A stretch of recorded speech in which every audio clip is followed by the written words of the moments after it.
નમસ્કાર દર્શક મિત્રો, હું છું જલ્પા મહેતા. આપ જોઈ રહ્યા છો ગુજરાત ન્યૂઝ સત્યની સાથના આજના વિશેષ કાર્યક્રમ હેલ્થ પ્લસમાં આપનું સ્વાગત છે. દર્શક મિત્રો, આજે હેલ્થ પ્લસમાં આજે આપણે જે કોઈ ચર્ચા કરીશું એ છે લીવર સંબંધિત જે કોઈ બીમારી છે એના વિશે.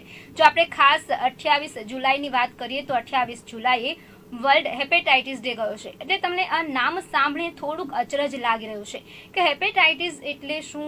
ઘણા સવાલો આવતા હશે મનની અંદર, કેમ કે આપણે ઘણા લોકોને એમની જાણકારી નથી હોતી અને જેને લઈને લોકો અટવાયા કરતા હશે.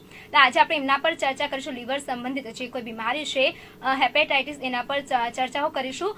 જો કે આજે મને સંપૂર્ણ માહિતી આપવા માટે મારી સાથે સ્ટુડિયોમાં ઉપસ્થિત છે ડોક્ટર રાહુલ અગ્રવાલ.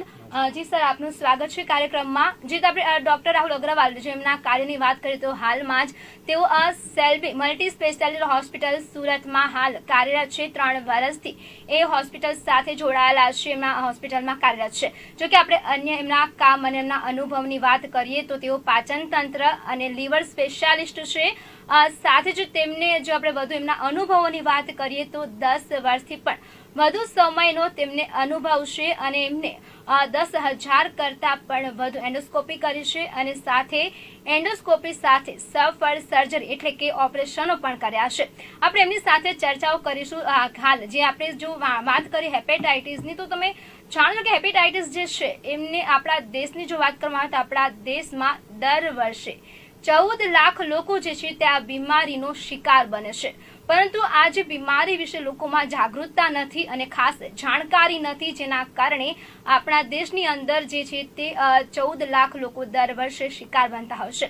તો ડોક્ટર સાહેબ, આપણે જે રીતે આજે વાત કરી રહ્યા છીએ કે 28 જુલાઈ કે જેને વર્લ્ડ હેપેટાઇટિસ ડે તરીકે ઉજવવામાં આવે છે, બધું આજે હેપેટાઇટિસ શબ્દ જેટલો અજીબ લાગતો છે કે લોકોમાં એટલી જાણકારી નથી હોતી. તો સૌપ્રથમ આપ અમને એ જણાવશો દર્શક મિત્રોને કે આ હેपेटाइटिस ये શું છે, ये क्या होता है? नमस्कार मेरे सारे सूरत वासियों और गुजरात वासियों, हम आज वर्ल्ड हेपेटाइटिस डे के बारे में बात करेंगे. जैसे मैडम ने पूछा कि हेपेटाइटिस क्या होता है, काफ़ी लोगों को हेपेटाइटिस के बारे में पता नहीं होता है. हेपेटाइटिस का मतलब होता है आपके लीवर पर सूजन आना. तरह तरह के कारणों जब भी लीवर सूज जाता है, सरल भाषा में उसे हम हेपेटाइटिस कहते हैं. जी बिल्कुल. और यदि अगर हम ज्यादा बात करें कि जैसे लीवर में सुलझन आना जिसको हेपेटाइटिस बोलते हैं, लेकिन अगर हम बात करें कि लीवर की जो हमारे शरीर का ना बहुत ही महत्वपूर्ण अंग माना जाता है, तो ये लीवर का हमारी बॉडी के अंदर कार्य करना क्या होता है? बिल्कुल सही. हम हेपेटाइटिस के बारे में जानने से पहले ये लीवर की बीमारी है, तो लीवर का शरीर में क्या काम होता है वो जानना बहुत जरूरी है.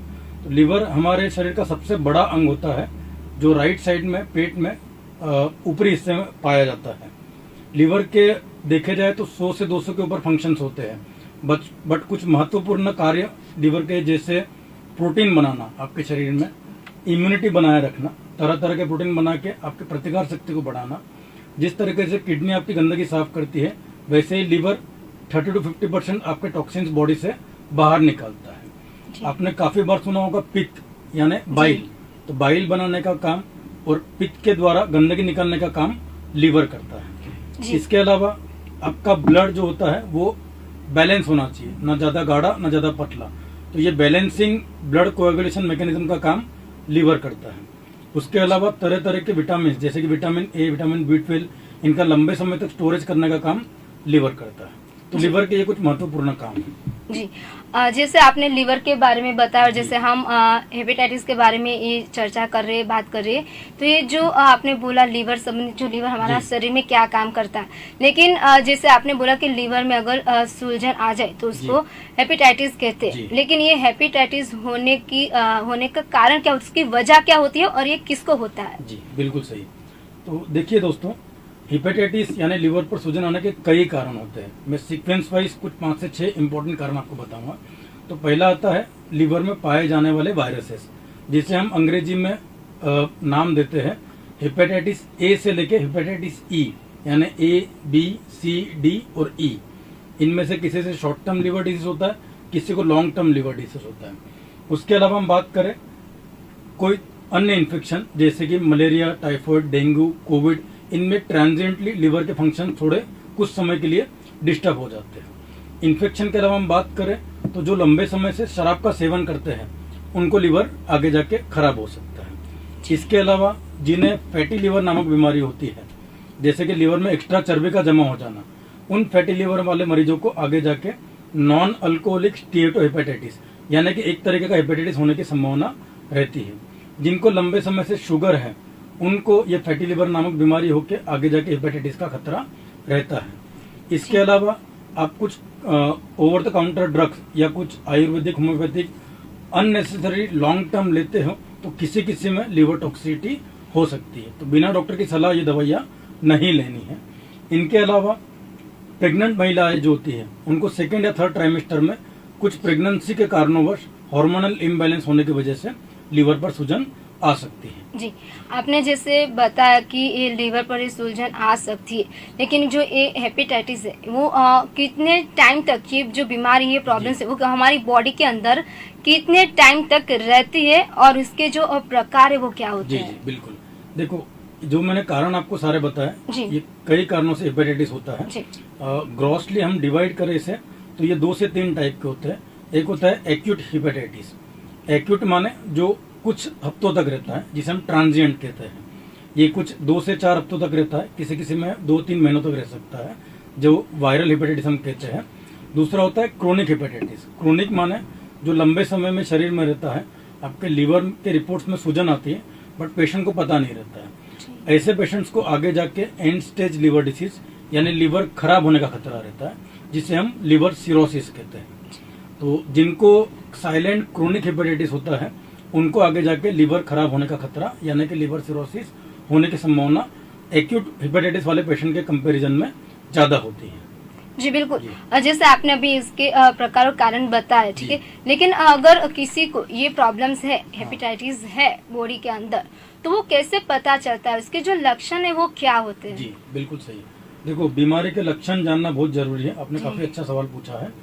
तो जैसे मैंने आपको बताया कि हेपेटाइटिस कुछ टाइप्स के होते हैं, माना कि acute hepatitis, chronic hepatitis, ultimately liver cirrhosis होता है और आगे जाके किसी किसी को लिवर कैंसर हो सकता है। तो हम एक्यूट हेपेटाइटिस की बात करें, जनरली बारिश के दिनों में पाया जाता है। लिवर में बसने वाले वायरसेस के अलावा वजह से उनमें पेशेंट को अचानक कमजोरी आना, भूख कम लगना, पीलिया होना यानी कि आंखें पीली हो जाना, पेशाब पीली आना, यानी गुजराती में कमड़ो कहवाय, राइट। एना इसे छोड़ के पेट में राइट साइड में ऊपरी हिस्से में दर्द होना, उल्टियां होना, ये सारे कॉमन एक्यूट हेपेटाइटिस के लक्षण होते हैं। जिनको लिवर फेल होने लगता है, जो 3 से 5% लोगों में होता है, उनको अचानक पेट में पानी भर जाना, ब्रेन पर असर आना, पेशेंट का सेंसोरियम ऑल्टर हो जाता है, खून की उल्टी हो सकती है। तो ये एक्यूट हेपेटाइटिस के लक्षण माने जाते हैं। जिनको साइलेंट क्रोनिक हेपेटाइटिस होता है, जो सिर्फ रिपोर्ट्स के द्वारा बहुत सी बार पता चलता है, उनमें काफी लोगों को लक्षण पता नहीं चलते। वो सिर्फ हमारी सोनोग्राफी और ब्लड टेस्ट के द्वारा डिटेक्ट किया जाता है कि इनको साइलेंटली क्रोनिक हेपेटाइटिस चल रहा है। जिनका लिवर परमानेंटली खराब हो जाता है, जैसे कि मैंने कहा कि लिवर सिरोसिस, अल्टीमेटली सारी लिवर की बीमारियां अगर लंबे समय तक बनी रहे तो लिवर धीरे धीरे एंड स्टेज लिवर डिसीज में कन्वर्ट हो जाता है, जिसे हम लिवर सिरोसिस कहते हैं। उसके लक्षण क्या होते हैं? पेट में पानी भर जाना, खून की उल्टी होना, पेशेंट गफलत में आते हैं ऑल्टर सेंसोरियम लेके, पैरों में सूजन आना या फिर बॉडी में कहीं भी इन्फेक्शन की संभावना होना। उसके अलावा जिन्हें लिवर कैंसर होता है उनको अचानक भूख कम होना, साथ ही कमला हो जाना, पेट में पानी भर जाना, वजन काफी कम हो जाना, ये सारे कॉमन सिम्टम्स पाए जाते हैं। जी, आपने जिस अभी बात की लिवर सिरोसिस के बारे में, तो ये वो मुझे सबको ये अभी उत्सुकता हो रही होगी जानने में कि ये लिवर सिरोसिस क्या होता है, क्या ये कोई गंभीर बीमारी है, क्या उसके लक्षण क्या होते हैं? बिल्कुल बिल्कुल।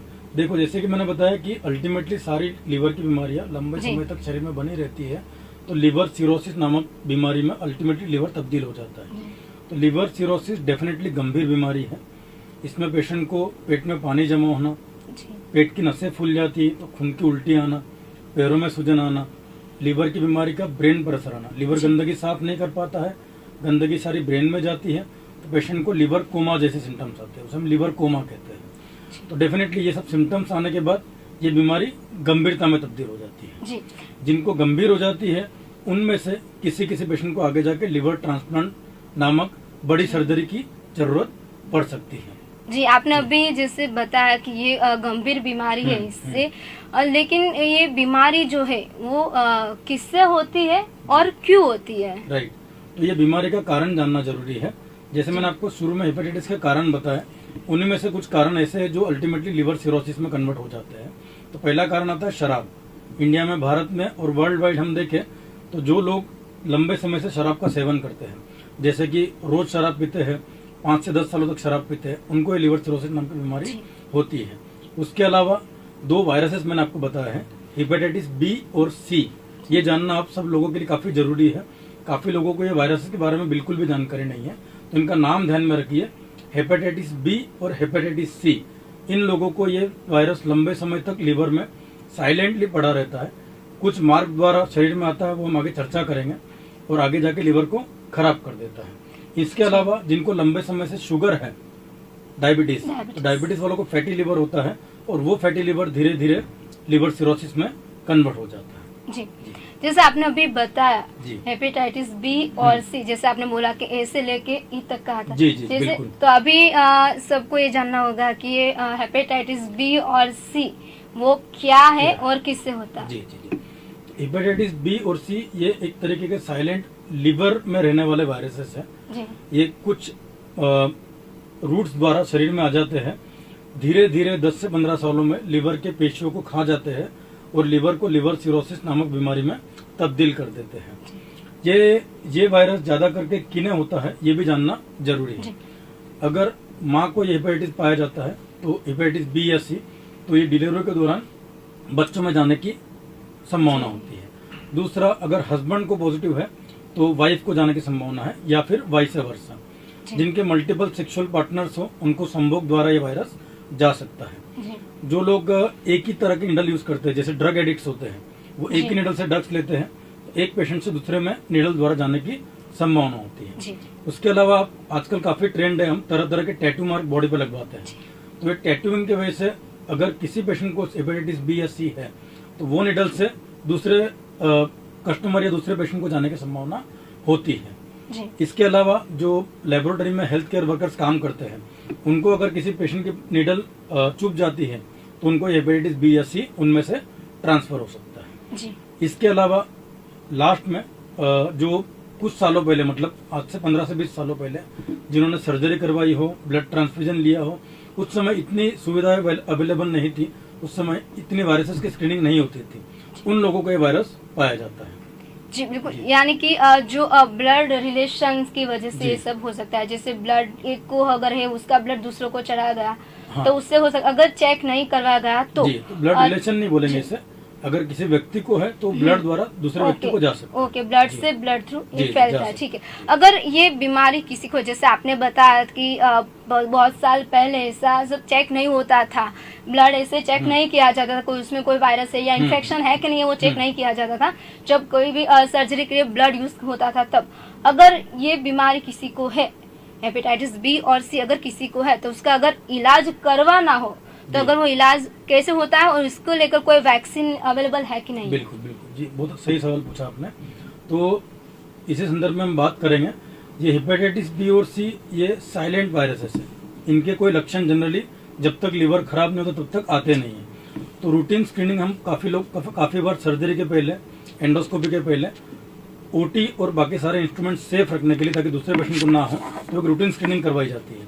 उसमें हेपेटाइटिस बी, हेपेटाइटिस सी और HIV ये 3 वायरस किए जाते हैं। उनमें कभी कभी ये रिपोर्ट पॉजिटिव आता है। पॉजिटिव आने का मैं पेशेंट को लकी मानता हूँ कि आपकी एटलीस्ट इस सर्जरी के वजह से आपकी जांच हो गई और आपका वायरस हमें पता चल गया। इसका फायदा ये होता है कि हम फिर शरीर में डिटेल टेस्ट करवा के वायरस का लोड जान लेते हैं और देख लेते हैं उन्हें ट्रीटमेंट देनी है या नहीं देनी है। उस ट्रीटमेंट से फिर उनको आगे जाके लिवर खराब होने की संभावना नामुमकिन जैसी हो जाती है। लेस देन 1% चांसेस रहते हैं उनका लिवर खराब हो। अगर हमें पता नहीं चले तो अल्टीमेटली पेशेंट खराब लिवर लेके फिर आते हैं, उस समय फिर इलाज से लिवर इतना ठीक नहीं हो पाता। तो इसीलिए हेपेटाइटिस बी और सी की स्क्रीनिंग बहुत जरूरी है। दूसरा फायदा स्क्रीनिंग का कि हेपेटाइटिस बी के लिए वैक्सीन अवेलेबल है। अगर एक फैमिली में किसी को है तो बाकी लोगों को निकलने की संभावना होती है। अगर बाकी लोग नेगेटिव आते हैं तो उनको हम 3 टीके लगवाते हैं हेपेटाइटिस बी के 6 महीने के अंदर। उन 3 टीकों से 99% लोगों को प्रतिकार शक्ति बन जाती है और उन्हें आगे जाके 100% ये वायरस वापस शरीर में आने के वापस इन द सेंस उनको फैमिली मेंबर के थ्रू जी या हस्बैंड वाइफ के थ्रू या माँ से बच्चों को जाने की संभावना लगभग नील हो जाती जी है। तो ये स्क्रीनिंग का फायदा होता है। जी। और ये हेपेटाइटिस सी जी के लिए आज तक कोई वैक्सीन फिलहाल नहीं है। जी जी अगर ये वैक्सीन किसी को देते हो तो कैसे पेशेंट को ये वैक्सीन दी जाती है? किस हाँ, किन्हें देनी किन्हें चाहिए? देनी चाहिए? जी बिल्कुल। तो जिनके घर में जैसे कि हस्बैंड या वाइफ दोनों में से कोई पॉजिटिव है तो उनके पार्टनर को ये वैक्सीन देनी चाहिए। जी जो अल्कोहलिक पेशेंट होते हैं जिनका लीवर खराब होता है उनको एक और लीवर पर इंसल्ट ना हो तो हम उनको हेपेटाइटिस बी की वैक्सीन देते हैं। जो मल्टीपल सेक्सुअल पार्टनर्स रखने वाले व्यक्ति होते हैं उनको ये वैक्सीन सजेस्ट की जाती है। जी जो ड्रग एडिक्ट्स होते हैं तरह तरह के ड्रग्स लेते हैं उनमें रूटीन वैक्सीनेशन डेफिनेटली होना चाहिए। और आजकल 2008 से रूटीन वैक्सीनेशन प्रोग्राम में हेपेटाइटिस बी की वैक्सीन आ गई है। तो सारे अपने जितने भी भारतवासी है सारे जो न्यूबॉर्न्स होते हैं उनको ये वैक्सीन बचपन में लगाई दी जाती है। जी जी जैसे आपने बात की हेपेटाइटिस बी और सी के बारे जी, में, जी। लेकिन क्या जो हेपेटाइटिस ए और ई है वो भी क्या इतनी गंभीर बीमारी है, क्या इतनी गंभीर प्रॉब्लम्स है? जी बिल्कुल सही। देखिए हेपेटाइटिस बी और सी जो साइलेंटली लीवर को खराब करते हैं, जी आजकल बारिश का समय चल रहा है जी तो इन बारिश के दिनों में हेपेटाइटिस ए और ई नामक वायरसेस काफी फैलते हैं। ये दूषित पानी से, दूषित खाने से, अपने आसपास साफ सफाई न बना कर रखे तो फैलते हैं। इससे पेशेंट को टेम्पररी पीलिया होता है जो 1 से 2 महीने रहता है। लेकिन अच्छी बात यह है कि 95% लोग ठीक हो जाते हैं, लेकिन 5% लोगों का लीवर इसमें फेल हो सकता है। लीवर फेल होने के बाद लीवर ट्रांसप्लांट के अलावा दूसरा ऑप्शन अवेलेबल नहीं रहता है। इसीलिए हेपेटाइटिस ए से और ई से बचने के लिए हमें कुछ पथ्य पालने चाहिए, कुछ ध्यान रखना चाहिए, जिसके लिए मैं आपको आगे बताऊंगा।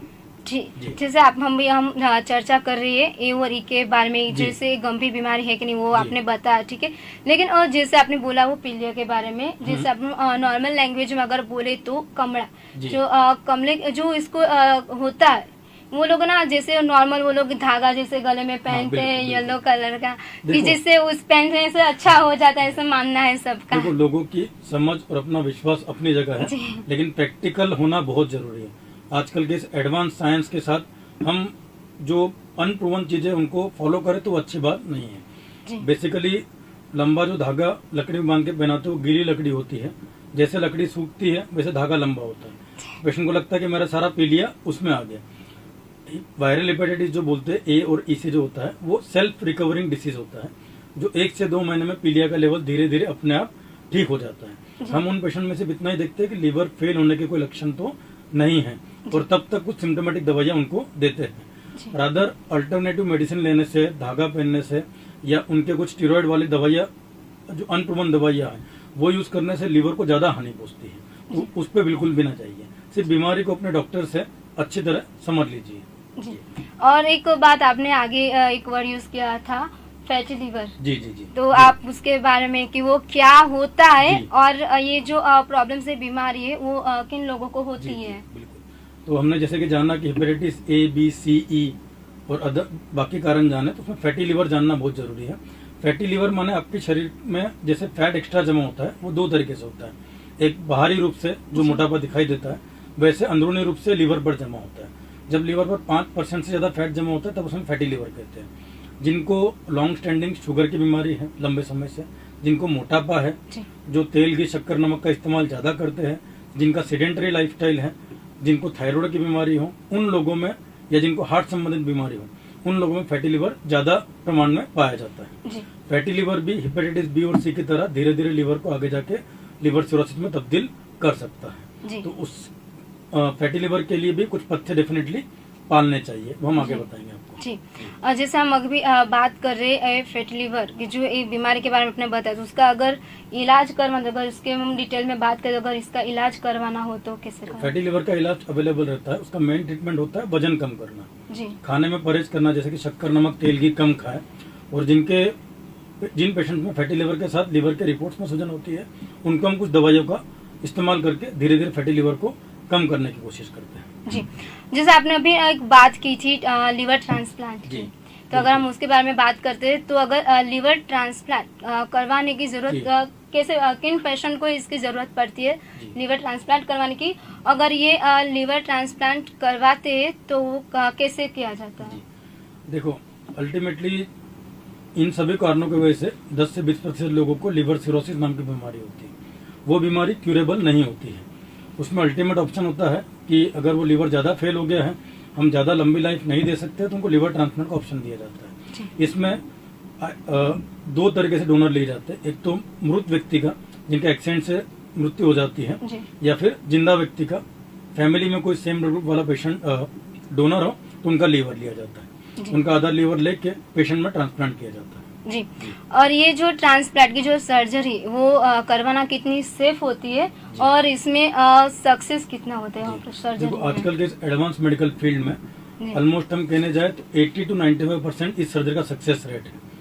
डेफिनेटली जिनको लिवर सिरोसिस है, जिनकी लाइफ एक्सपेक्टेंसी कुछ वर्षों से ज्यादा नहीं है, तो उनको लिवर ट्रांसप्लांट से एटलीस्ट 10 से 20 सालों की और लाइफ मिल सकती है। जी जी जी। और ये जो लीवर ट्रांसप्लांट किया जाता है तब किसका लीवर लिया जाता है उसके संबंधित कुछ जी, जैसे मैंने आपको बताया कि दो तरह के होता है। एक तो मृत व्यक्ति का, जो एक्सीडेंटल या ब्रेन डेड घोषित किए जाते हैं, उनका लीवर ठीक होता है तो तुरंत लीवर निकाला जाता है।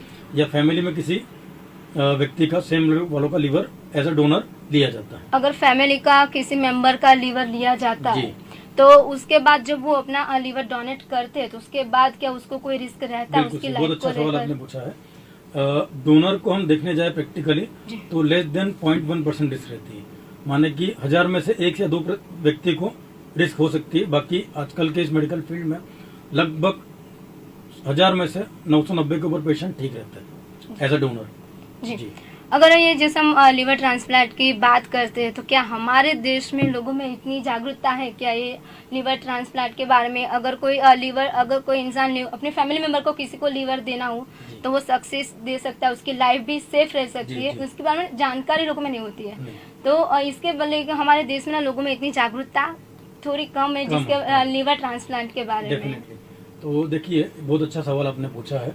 लीवर ट्रांसप्लांट यानी कि अंगदान, लिवर डोनेट करना, तो अंगदान की जागरूकता हमारे देश में काफी कम है। हमारे जितने भी एज ए गैस्ट्रोएंटरोलॉजिस्ट हमारे जितने लिवर पेशेंट्स होते हैं तो लेस देन 1% लोगों को लिवर मिल पाता है। इसके दो कारण है कि मृत्यु के बाद लोग अंगदान करने से कुछ गलत भावनाओं की वजह से अपने परिवार के मेंबर के मृत्यु होने के बाद अंगदान करने से घबराते हैं। दूसरा, जो हम लिविंग डोनर बोलते हैं उनको डोनेट करने के लिए मना करते हैं क्योंकि उन्हें डर रहता है कॉम्प्लिकेशंस का। तो आई थिंक सभी लोगों ने निश्चिंत हो जाना चाहिए, ऐसी कोई गलत भावना मन में ना पाले। डेड व्यक्ति का लिवर बिल्कुल आसानी से डोनेट किया जा सकता है। एक व्यक्ति अगर अंगदान करता है, एक मृत व्यक्ति अंगदान करता है तो उससे 6 से 8 व्यक्ति की जानें बचाई जा सकती है। लिवर के अलावा आप 2 किडनी हो गई, हार्ट हो गया, स्किन हो गई, पेनक्रियास हो गया और आंतें हो गई, ये सारी चीजें डोनेट करके आप 7 से 8 व्यक्ति की लाइफ बचा सकते हैं। तो बिल्कुल हमें अंगदान को प्रमोट करना चाहिए। जी बिल्कुल डॉक्टर साहब, अगर जैसे हम बात करें लीवर ट्रांसप्लांट की साथ में, तो अगर हम अंत तरफ है तो मैं आपको लास्ट में ये पूछना चाहती हूँ कि डॉक्टर साहब, अगर हम सबको अगर अपना लीवर सुरक्षित रखना है तो क्या करना चाहिए? देखिए, आपने सब काफी अच्छे से सुना होगा, जैसे मैंने बताया कि लीवर के कारण क्या क्या खराब होने के, तो वो कारण समझते हुए आपको बचाव सारे पालने चाहिए। तो जैसे कि मैंने कहा कि बारिश के दिनों में हेपेटाइटिस ए और ई हो सकता है, सामान्य पीलिया। उससे बचने के लिए दूषित पानी और दूषित खाने से बचे, साफ सफाई बना के रखें, खाने से पहले शौच के बाद हाथ को अच्छे से धोए। हेपेटाइटिस बी और सी जो साइलेंट किलर्स है, उनसे बचने के लिए हेपेटाइटिस बी का वैक्सीनेशन जरूर करवाए, टैटू मार्क ना लगवाए, फैमिली में किसी एक को है तो बाकी लोग स्क्रीन करवाए, अगर मदर को है तो बेबी को ना हो तो तुरंत डॉक्टर की सलाह ले, ड्रग एडिक्ट समय पे टेस्ट करवा के वैक्सीनेशन लेते रहे। फैटी लीवर से बचने के लिए अपना वजन नियंत्रित रखें, खाने में तेल घी शक्कर नमक बिल्कुल ना ले, डायबिटिक पेशेंट अपना शुगर कंट्रोल करके रखें। इसके अलावा शराब का सेवन बिल्कुल नहीं करना है, शराब से आपका लीवर और आपका स्वादुपिंड डेफिनेटली आगे जाके खराब हो सकता है। तो आई थिंक इतने बेसिक मेजर्स आप पालते हो, इनका पालन करते हो तो आप अपने आप के लिवर को स्वस्थ रख सकते हो। तो आज इस वर्ल्ड हेपेटाइटिस डे के उपलक्ष्य पर मैं मेरे सारे सूरतवासी और सारे देशवासी से प्रार्थना करना चाहता हूँ कि आपके लिवर को सुरक्षित रखने के लिए ये सारे प्रिवेंटिव मेजर्स फॉलो करें। अंत में मैं कहूँगा कि आपका लिवर स्वस्थ तो आपकी जिंदगी मस्त। Thank you. जी, बहुत बहुत शुक्रिया आप यहाँ पर आए और दर्शक मित्रों को इतनी अच्छे से जानकारी दी सब इसके लिए Thank you बहुत very बहुत much. शुक्रिया। तो आता डॉक्टर राहुल अग्रवाल કે જેઓ હાલ સેલ્બી મલ્ટી સ્પેશિયાલિસ્ટ હોસ્પિટલમાં કાર્યરત છે।